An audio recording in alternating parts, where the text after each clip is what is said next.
تو حیات کی 3 قسمیں بیان ہوئی ہیں جی، حیات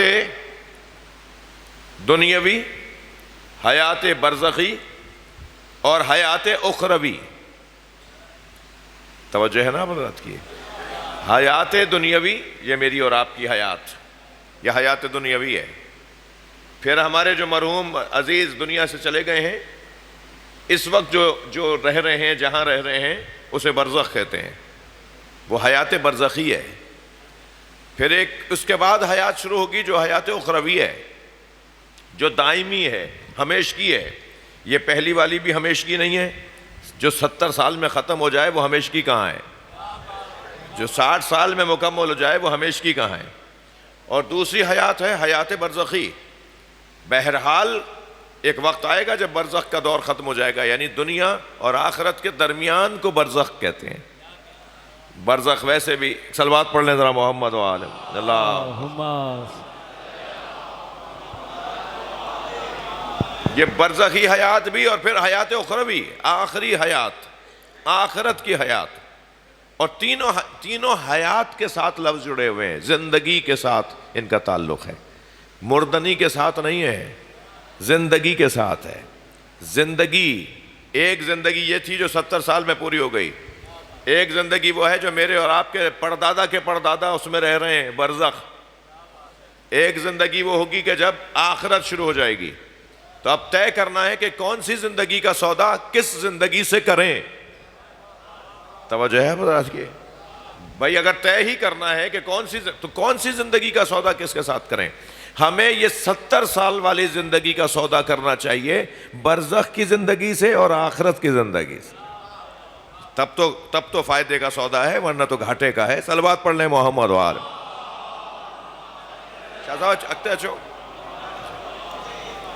آگے تشریف لائیں، ایک اور صلوات پڑھیں گے نبی کی ذات پہ. تھوڑی سی زحمت فرمائیں، تھوڑا سا زحمت فرمائیں ایک صلوات پڑھتے ہوئے. بڑی عنایت، تھوڑا سا آگے آ جائیں، آپ کی محبت ہے. ایک اور صلوات نبی کی ذات. تو المال، ہر وہ چیز جس کی طرف نفس کو رغبت ہو. تو ہر ایک کے لیے مال علیحدہ ہے، ہر ایک کا مال ایک جیسا نہیں ہے. مال ایک ہے ہی نہیں، مختلف عنوان ہے مال کے. والبنون، اور بیٹے، زینت و حیات دنیا، اس دنیاوی زندگی کے لیے زینت ہے، خوبصورتی ہے. میرے عزیزوں، میرے بچوں، جوانوں، زینت کی بھی پھر 2 قسمیں ہیں. ایک زینت ظاہری ہے اور ایک زینت باطنی ہے. آپ کو فلاں شرٹ پسند ہے، آپ کو فلاں ڈیزائن پسند ہے، آپ کو فلاں گھڑی پسند ہے، آپ کو فلاں چشمہ پسند ہے، آپ کو فلاں ہیئر اسٹائل پسند ہے، آپ کو فلاں جوتے پسند ہیں، یہ ہماری فلاں گاڑی پسند ہے، فلاں گھر پسند ہے، گھر میں فلاں بیڈ پسند ہے، فلاں صوفے پسند ہیں، انگوٹھی کون سی پسند ہے. یہ جتنی بھی زینتیں ہیں یہ سب زینتیں ظاہری ہیں، ظاہری طور پر سجاوٹیں ہیں، ظاہری سجاوٹیں ہیں. یہ زینت ظاہری ہے. اس زینت ظاہری کے لیے انسان کیا کچھ نہیں کر جاتا.